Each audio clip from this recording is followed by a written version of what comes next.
ফকির এক দরবেশ যার দোয়া কবুল হয়েছিল। একদিন সে রাজপ্রাসাদের সামনে দাঁড়িয়ে বলল, আমি রাজকুমারীকে বিয়ে করতে চাই। রাজা রেগে উঠল, চাবুকের আদেশ দিল। অভিমানে কেঁপে উঠল রাজপ্রাসাদ। কিন্তু সে জানত না এই বৃদ্ধের পিছনে আছে এক রহস্য, এক তাকদীর যা আল্লাহর হুকুমেই লেখা হয়েছে। এই কাহিনী প্রেমের নয়, এটা ঈমানের, আল্লাহর উপর সম্পূর্ণ ভরসার। এই ভিডিও শুধুমাত্র একটি গল্প নয়, এটি এক শিক্ষা। যারা আল্লাহর উপর ভরসা রাখে তাদের কদর করে স্বয়ং আসমান। দর্শকবৃন্দ, অনেক সময় আগেকার কথা, এক অত্যন্ত সুন্দর গ্রাম ছিল। সেই গ্রামে একজন রাজা থাকতেন। তার একটি সুন্দর কন্যাও ছিল। বাবা তার কন্যাকে অত্যন্ত ভালোবাসতেন। যখন তার মেয়ে বিয়ে করার উপযুক্ত হয়ে উঠল, তখন অন্য রাজাদের কাছ থেকে তার জন্য প্রস্তাব আসতে শুরু করলো। রাজা নিজেও কিছু ছেলের সঙ্গে সাক্ষাৎ করেছিলেন তার কন্যার বিয়ের জন্য, কিন্তু এখনো পর্যন্ত তিনি এমন কাউকে খুঁজে পাননি যে তার মেয়ের জন্য যোগ্য। একদিন সেই গ্রামে একজন ভিক্ষুক ফকির এলেন, যার বয়স ছিল প্রায় ৮০ বছর। তিনি রাজাকে বললেন, আমি আপনার মেয়ের সঙ্গে বিয়ে করতে চাই। কথাটা শুনেই রাজা অত্যন্ত রেগে গেলেন। তিনি বললেন, তোমার এমন কি অবস্থা যে তুমি আমার মেয়ের কথা চিন্তা করতে পারো? কিভাবে সাহস হলো আমার মেয়েকে বিয়ে করার কথা চিন্তা করার? সেই ফকির বললেন, আপনারা দয়া করে আমার কথাটা বোঝার চেষ্টা করুন। আমি আপনার মেয়েকে বিয়ে করতে চাই, কিন্তু এর পিছনে একটি বড় কারণ আছে। কিন্তু রাজা বললেন, আমি আর কোনো কিছু শুনতে চাই না। তিনি তৎক্ষণাৎ আদেশ দিলেন, ওকে নিয়ে যাও এবং কারাগারে ঢুকিয়ে দাও। সেই ফকিরকে কারাগারে চাবুক মারা হচ্ছিল। যখন এই খবর রাজকুমারীর কানে পৌঁছালো, সে তার বাবাকে গিয়ে বলল, বাবা, এটা আপনি কি করছেন? একজন বৃদ্ধ মানুষের সঙ্গে এমন আচরণ করা মোটেও ঠিক নয়। রাজা বলল, তুমি এই বিষয়ে হস্তক্ষেপ করবে না। কিন্তু সেই রাজকুমারী ফকিরদের খুব সম্মান করত। সে ছিল খুবই নেককার এবং সৎ। সে বলল, যাই হোক না কেন, আমি এটি একদম পছন্দ করি না যে একটি দেশের রাজা একজন বৃদ্ধের উপর এভাবে অত্যাচার করুক।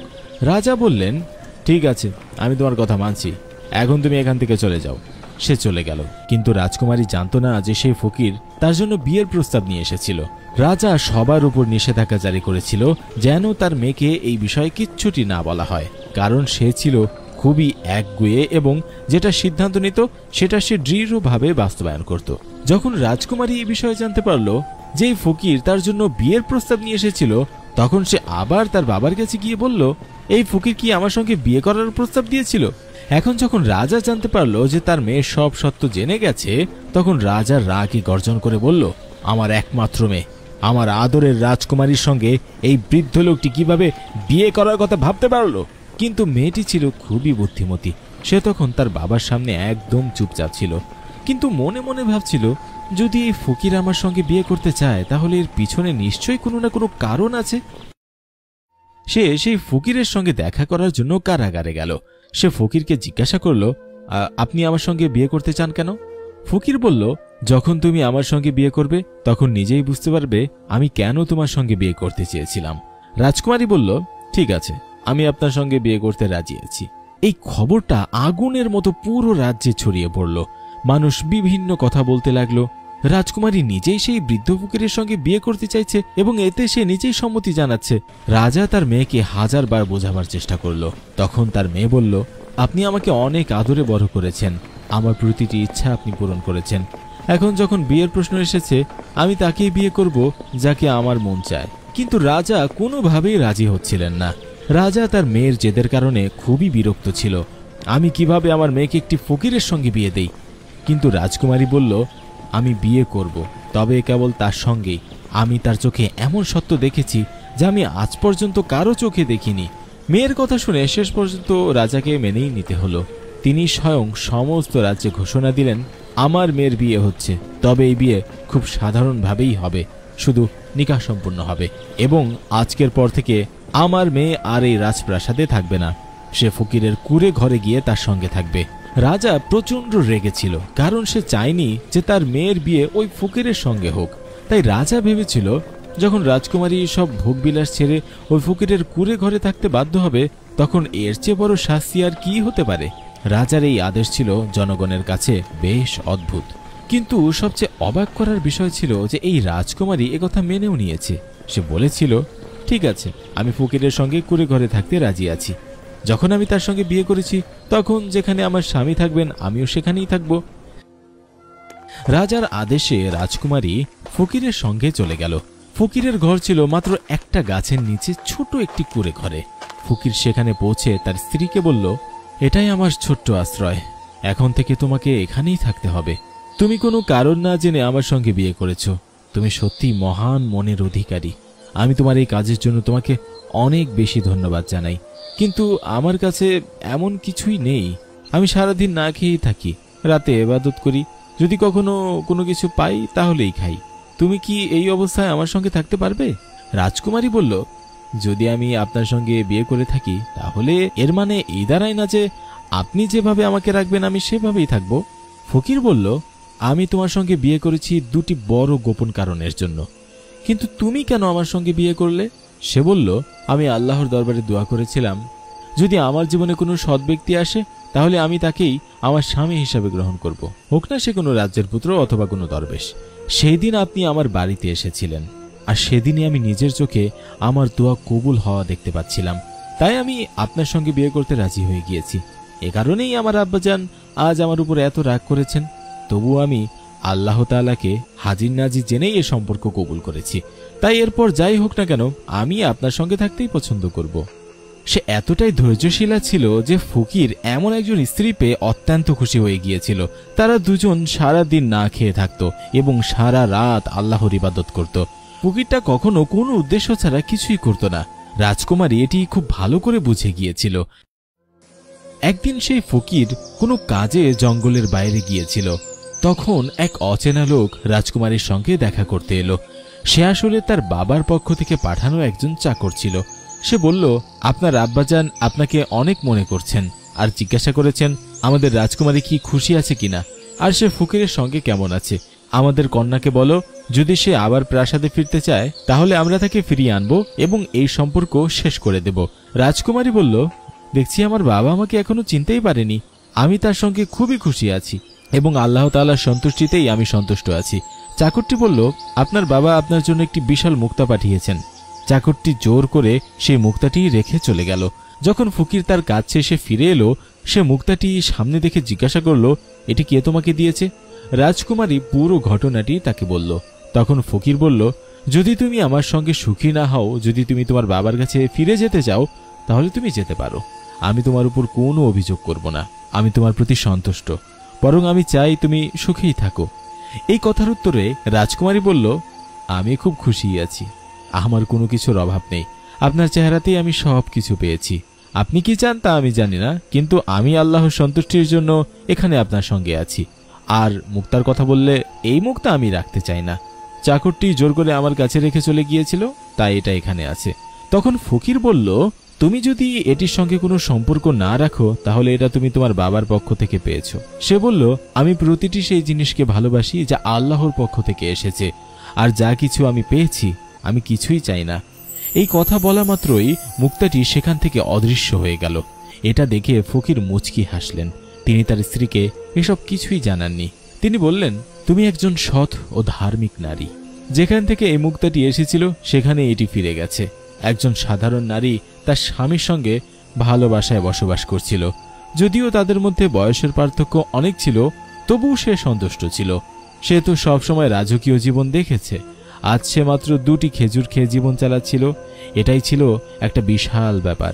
কখনো কখনো তো খেজুরও জোটেনি খাওয়ার জন্য। এক রাতে ফকির ইবাদতে ব্যস্ত ছিলেন। তখন তিনি কারো আসার শব্দ শুনলেন। ফকির দেখলেন একজন লোক মাথায় একটা বিশাল থালা নিয়ে আসছে। সে বলল, বাদশাহ সালামত তার কন্যার জন্য এই রাতের খাবার পাঠিয়েছেন। আর বললেন, আমার কন্যাকে বলো, শুধু পানি খেলেই তো সে মারা যাবে, তার স্বামী তাকে খাওয়ানোর যোগ্যও নয়, তার বাবা এখনো বেঁচে আছে, সে চাইলে সব কিছু দিতে পারে। এই কথা শুনে রাজকুমারী বলল, আমার কোনো প্রয়োজন নেই, আমি কেবল আমার আল্লাহর কাছেই চাই, এই খাবার নিয়ে তুমি ফিরে যাও। কিন্তু চাকরটি বাধ্য হয়ে সেই থালা হাতে নিয়েই দাঁড়িয়ে রইল। তখন রাজকুমারী রেগে গেল। সে বলল, আমি এই খাবার খাবো না, আমি আল্লাহর দেওয়া নিয়ামতের অস্বীকারী নই। রাজকুমারীর মুখে এই কথা শুনে ফকিরের চোখে পানি চলে এলো। তিনি আল্লাহর দরবারে দোয়া করলেন, হে আল্লাহ, তুমি আমার স্ত্রীর জন্য আকাশ থেকে এমন একটি ফল নামিয়ে দাও যেটা কখনো কেউ দেখেনি। ফকিরের এই দোয়া কবুল হয়ে গেল। আকাশ থেকে রূপার থালা নেমে আসতে দেখা গেল, যার মধ্যে খাবার পরিবেশিত ছিল। রাজকুমারীর বাবার পাঠানো সেই চাকর এই দৃশ্য দেখে হতবাক হয়ে গেল। সে নিজে যে খাবার থালাতে এনেছিল তা নিয়ে সে প্রাসাদের দিকে ফিরে গেল। এদিকে ফকির বললেন, তুমি তো সবসময় বলো যদি আল্লাহ তোমাকে খাবার পাঠান তবেই তুমি খাবে। দেখো, এই খাবার তোমার জন্য আকাশ থেকে নেমে এসেছে, এটি আল্লাহ তাআলার পক্ষ থেকেই।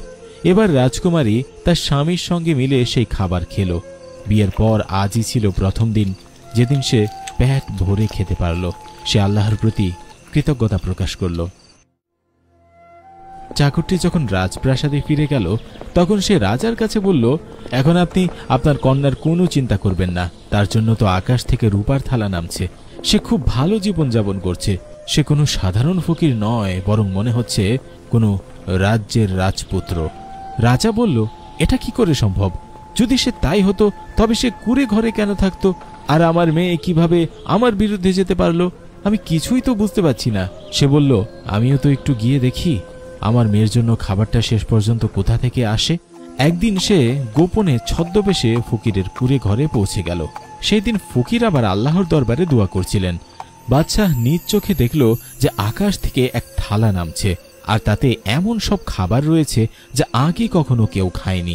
এমনকি তার রাজপ্রাসাদেও এমন কোনো খাবার কখনো তৈরি হয়নি। এই দৃশ্য দেখে তার রক্ত ফুটে উঠল। সে রাজপ্রাসাদে ফিরে এলো আর উত্তেজনায় এদিক ওদিক হাঁটতে লাগলো। সে বলল, আমার মনে হচ্ছে এই ফকির নিশ্চয় কোনো বড় জাদুকর, তাই সে এইভাবে উপর থেকে খাবার আনতে পারছে। সে তার বিশ্বস্ত লোককে বলল, এই জাদুকরকে ধ্বংস করতে হবে। এই জাদুকর তো আমার মেয়েকে আমার কাছ থেকে দূরে সরিয়ে নিয়েছে। লোকটি বলল, হ্যাঁ, আমি এমন জাদুকরকে চিনি যে তার সঙ্গে লড়তে পারবে। সে একজন অত্যন্ত শক্তিশালী জাদুকর। তার জাদুর সামনে অন্য কোনো জাদুকরের কোনো খাওয়াই নেই। বাদশা বলল, ঠিক আছে, তাকে তাড়াতাড়ি আমার সামনে নিয়ে এসো। যখন সেই জাদুকর এলো তাকে পুরো ব্যাপারটি জানানো হলো এবং বলা হলো, একজন আল্লাহর বান্দা ফকির আমার মেয়েকে নিয়ে গেছে এবং জাদুর মতো প্রতিদিন তাকে খাবার দিচ্ছে। রাজকুমারী যদি এমন খাবার খেতে থাকে তাহলে তো সে সবসময় তার প্রশংসাই করবে। আমার যে কোনো মূল্যে আমার মেয়েকে ফেরত পেতে হবে। জাদুকর তখন তার মন্ত্র পড়া শুরু করলো। কয়েকদিন পর তার জানা হয়ে গেল সে কোনো জাদুকর নয়, বরং কোনো এক আল্লাহর নেক বান্দা। তার সঙ্গে মোকাবেলা করা এত সহজ নয়। জাদুকর সরাসরি বাদশাহর কাছে গিয়ে বলল, আমি তার সঙ্গে মোকাবেলা করতে পারবো না, কারণ যদি আমি তার সামনে দাঁড়াই তাহলে আমার অনেক বড় ক্ষতি হয়ে যাবে। বাদশা বলল, কি এমন ক্ষতি হবে? সে বলল, আমি তার সঙ্গে কোনো জাদু করতে চাই না। বাদশা এবার ভীষণ রেগে গেল, কারণ এতদিন সে সব সহ্য করে এসেছিল। এখনো পর্যন্ত সে তার মেয়ের প্রতিটি জিদ পূরণ করে আসছিল। এখন যখন সে দেখল যে এই জাদুকর নিজেও কিছু করতে পারবে না, তখন সে বলল, তুমি যদি কিছু করতে না পারো তাহলে আমাকে শেখাও, আমি নিজেই আমার মেয়েকে ফিরিয়ে আনব। জাদুকর বলল, আপনি জানেন না, আপনার সিংহাসন উল্টে যাবে, সবকিছু ধ্বংস হয়ে যাবে। জাদুকর বলল, আমি যে কোনো মূল্যে আমার মেয়েকে ফেরত পেতে চাই। অবশেষে জাদুকর বাচ্চাকে সেই জাদু শেখাতে শুরু করলো। এদিকে তার মেয়ে আল্লাহর নাম নিচ্ছিল, স্বামীর মান রেখেছিল, নামাজ আদায় করছিল। যে শান্তি সে কুড়ে ঘরের মাটির চটায়ে পেত তা রাজপ্রাসাদের নরম গদির থেকেও কখনো আসেনি। কিন্তু তার বাবা তখন ইসলামের পথ থেকে সরে গিয়ে জাদুবিদ্যায় লিপ্ত ছিল, কারণ সে যে কোনো মূল্যে আল্লাহর বান্দা ফকিরকে হারাতে চাচ্ছিল এবং তার মেয়েকে ফিরে পেতে চাচ্ছিল। এখন বাচ্চা পুরো জাদু শিখে ফেলল। সে জাদুকরের পোশাক পরে, তারপর একটা জায়গায় বসে এক চক্র এঁকে মন্ত্র জপ করতে শুরু করলো। সে এমন এক শক্তি কামনা করছিল যার সাহায্যে সে ফকিরকে ধ্বংস করতে পারবে। কিন্তু সেই ফকির ছিলেন একজন আল্লাহর প্রিয় বান্দা, যিনি পবিত্রভাবে দোয়া করতেন। তার সামনে কোনো জাদুটোনাই কাজ করত না। আল্লাহর বান্দা ফকির বুঝে গিয়েছিলেন যে কেউ তাকে বিরক্ত করার চেষ্টা করছে এবং তার স্ত্রীকে তার থেকে আলাদা করার চেষ্টা করছে। তিনি কুরআন শরীফ খুললেন এবং পথ খুঁজতে শুরু করলেন। বাচ্চা বরাবর মন্ত্র পড়ে ফু দিতে লাগলো, কিন্তু সেই প্রতিটি ফু তার দিকেই ফিরে আসছিল। অবশেষে বাচ্চা এক বিশেষ মন্ত্র পড়তে শুরু করলো। মন্ত্র পড়া মাত্র সেখানে এক বিশাল মোটা বুনো সিংহ উপস্থিত হলো। বাচ্চা বলল, যাও, জঙ্গলে যে ফকির বসে আছে তাকে ছিঁড়ে ফেলো আর আমার মেয়েকে নিয়ে আসো। বাদশাহর আদেশে সেই সিংহ জঙ্গলের দিকে ছুটে গেল। এদিকে আল্লাহর ফকির সুন্দর কণ্ঠে কুরআন তেলাওয়াত করছিলেন। যখন সেই সিংহ ফকিরের কাছে পৌঁছালো, তিলাওয়াতের শব্দ শুনে সে বসে পড়ল কেবল সেই তিলাওয়াত শোনার জন্য। যতক্ষণ ফকির আল্লাহর নাম নিচ্ছিলেন, বাদশাহর অবস্থা ততই খারাপ হয়ে যাচ্ছিল। জাদুকর তাকে আগেই সতর্ক করেছিল, যদি মন্ত্র মাঝপথে আটকে যায় কিংবা গন্ডগোল হয় তাহলে এমন কিছু হবে যেটা আপনি কখনো কল্পনাও করতে পারবেন না। আপনাকে কোনো জানোয়ারে রূপান্তর করে ফেলা হবে। ফকির সিংহের দিকে তাকালেন আর আল্লাহর নাম নিতে শুরু করলেন। সেই সিংহ যে ফকিরকে আক্রমণ করতে এসেছিল সে হঠাৎ করে অদৃশ্য হয়ে গেল। আল্লাহর বান্দা ফকির রাজকুমারীর দিকে তাকিয়ে বললেন, আমাকে মাফ করে দাও, আমি তোমার সঙ্গে ভালো কিছু করিনি। রাজকুমারী বলল, আপনি কি এমন করেছেন? ফকির বললেন, আমি তোমার বাবার চেহারাকে জানোয়ারে রূপান্তরিত করে দিয়েছি। আমি এমনটা চাইনি, কিন্তু সে আমার উপর যে জাদু করেছিল তা তার দিকেই ফিরে গিয়েছিল। রাজকুমারী যখন এটা শুনল সে খুব কষ্ট পেল। সে বলল, চলো, আমাদের এখনই প্রাসাদে ফিরে যাওয়া উচিত। শেষ পর্যন্ত কি ঘটেছে তা দেখা দরকার। সে তার স্বামীর সঙ্গে রাজপ্রাসাদে পৌঁছালো। সেখানে অনেক চিৎকার চেঁচামেচি হচ্ছিল। সবাই বলছিল, বাচ্চার যেন কি হয়েছে, তার চেহারা পশুর মতো হলো কি করে। ফকিরকে প্রাসাদের দরজায় প্রহরী ঢুকতে দেয়নি। তারা বলছিল, এই লোকটা একটা জাদুকর, এটাই আমাদের বাচ্চাকে এমন বানিয়েছে। রাজকুমারী বলল, আমি এই প্রাসাদের রাজকুমারী, আমাকে ভিতরে যেতে দাও। সে ভিতরে ঢুকলো এবং যখন তার বাবাকে এই অবস্থায় দেখল তার চোখে অশ্রু চলে এলো। তার বাবা নিজের মাথা পিটাচ্ছিল। তার মুখ ছিল আগের মতোই, কিন্তু পুরো শরীর পশুর মতো হয়ে গিয়েছিল। মেয়েটি তার বাবাকে এই অবস্থায় দেখে কাঁদতে শুরু করলো। সে বলল, আপনি কেন এমনটা করলেন? তিনি যেমনই হোক না কেন, শেষ পর্যন্ত তিনি তো আমার বাবা, আর আমি তার মেয়ে। বাবার এই রূপ দেখে সে অঝরে কাঁদতে লাগলো। সে বলল, আপনি আমাদের সঙ্গে এমন করলেন কেন? আপনি কেন আমার স্বামীকে মারতে চাইলেন? বাদশা বলল, আমি তোমার স্বামীকে অনেক আগেই চিনতাম। তোমার স্বামী তোমার সঙ্গে বিয়ে করেছে, কিন্তু কেন করেছে তা আজও তোমাকে বলেনি। আজ আমি তোমাকে বলছি। আসলে আমি চাইনি যে তোমার বিয়ে কোনো মুসলমানের সাথে হোক। আমি চাইছিলাম তুমি এমন কোনো রাজ্যের রাজকুমারী হও যার রাজপুত্র অমুসলিম, যার অনেক ধন সম্পদ রয়েছে। আমি তোমার বিয়ে তার সঙ্গে দিয়ে পুরো রাজ্য নিজের নিয়ন্ত্রণে নিতে চেয়েছিলাম।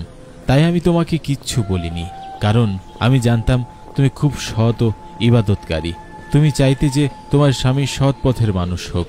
একদিন আমি সেই অমুসলিম রাজপুত্রের সঙ্গে দেখা করতে তার রাজ্যে যাচ্ছিলাম। পথে আমি এই ব্যক্তির কুঁড়ে ঘর দেখতে পাই। আমি তাকে ইবাদতে বসে থাকতে দেখি। তুমি তো জানোই আমি ফকিরদের ঘৃণা করি। আমি যখন তাকে দেখলাম তখন ভাবলাম, আমার মেয়ে না জানি কার সঙ্গে বিয়ে করবে। আমি তো কখনোই আমার মেয়েকে কোনো ফকিরের সঙ্গে বিয়ে দিতে পারি না। আমি চাই যে সে কোনো রাজপুত্রের স্ত্রী হোক, চাই সে অমুসলিম হলেও হোক না কেন। তখন আমি চলে যেতে চাচ্ছিলাম। এক বৃদ্ধ ফকির আমাকে থামিয়ে বলল, আপনি এমন কথা কেন বলছেন? আপনি তো একজন মুসলমান। আপনার মেয়ের বিয়ে একজন মুসলমান সৎপুরুষের সঙ্গেই হওয়া উচিত। তিনি বললেন, এক সৎ স্বামী আপনার মেয়েকে সম্মান দেবে, তাকে ভালোবাসা দেবে, কারণ সে আল্লাহকে ভয় করে। এ রাজ্য, এই ধন সম্পদ সব এখানেই থেকে যাবে। শেষে কেবল স্বামীই থাকবে যে আল্লাহর পথে চলবে। তার এই কথা আমার খুব খারাপ লেগেছিল। আমি বলেছিলাম, তুমি কে যে আমাকে এসব কথা বলছো? আমার মেয়ের বিয়ে আমি যেখানে খুশি সেখানেই দেব, এটা আমার ইচ্ছা। আমি এতটাই রেগে গিয়েছিলাম যে আমার সৈন্যদের দিয়ে তাকে চাবুক মারালাম। তবু সে বলছিল, আপনি আপনার মেয়ের উপর জুলুম করবেন না। এই কারণে সে আমার পিছন পিছন প্রাসাদে এলো আর তোমার সঙ্গে বিয়ে করলো। তুমি তো এমনিতেই আল্লাহর রাস্তায় জীবন দিতে রাজি ছিলে। তুমি নিজের ইচ্ছার বিরুদ্ধে গিয়েও এই 80 বছরের বৃদ্ধকে বিয়ে করেছিলে। আমি ভাবলাম, এই ফকির তো কুঁড়ে ঘরে থাকে, তোমাকে কি বা দিতে পারবে? তুমি তো একজন প্রাসাদের রাজকুমারী। কয়েকদিন পরেই তুমি হয়তো আমার কাছে ফিরে আসবে, কিন্তু তুমি ধৈর্য আর কৃতজ্ঞতার সঙ্গে সেখানেই থেকে ইবাদত শুরু করেছিলে। তুমি সেই কুঁড়ে ঘরে না খেয়ে থেকেও ছিলে, কিন্তু কখনো প্রাসাদে ফিরোনি। আমি যখন দেখলাম তোমার জন্য আকাশ থেকে খাবার নামছে, তখন আমি তোমাদের দুজনের উপর জাদু করলাম। যা করা আমার একদম ঠিক হয়নি। আমার মুখ পশুর মতো হয়ে গেছে। তারপর সেই বাদশা ফকিরের কাছে এলো আর বলল, আমাকে মাফ করে দিন।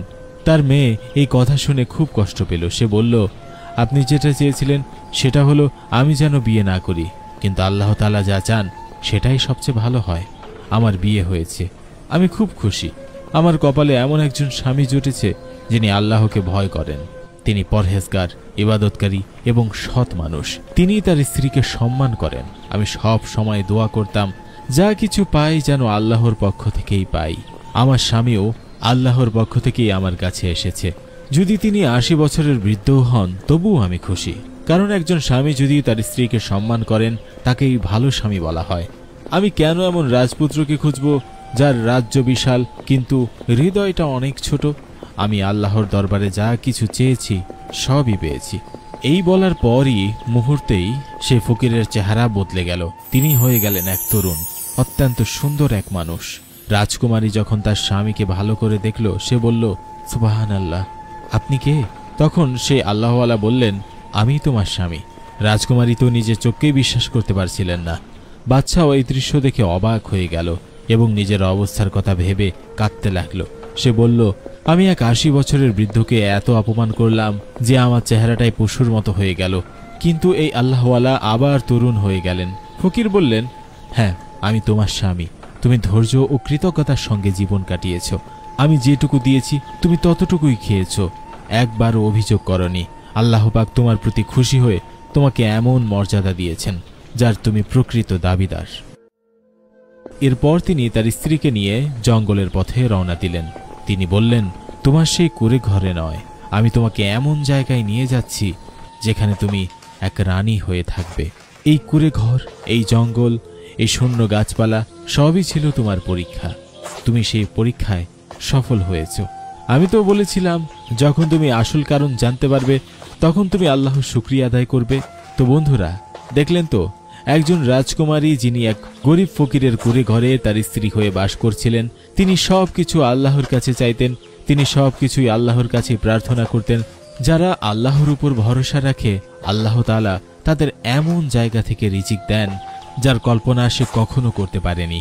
তাই আমাদেরও উচিত শুধু এবং শুধুই আল্লাহর উপর ভরসা রাখা এবং শুধুই আল্লাহর কাছেই প্রার্থনা করা। শেষে আল্লাহ পাকের দরবারে দোয়া করি, আল্লাহ আমাদের সব দুঃখ কষ্ট যেন দূর করে দেন, আমাদের সব প্রার্থনাগুলো যেন আল্লাহ তাআলা কবুল করেন। আমিন।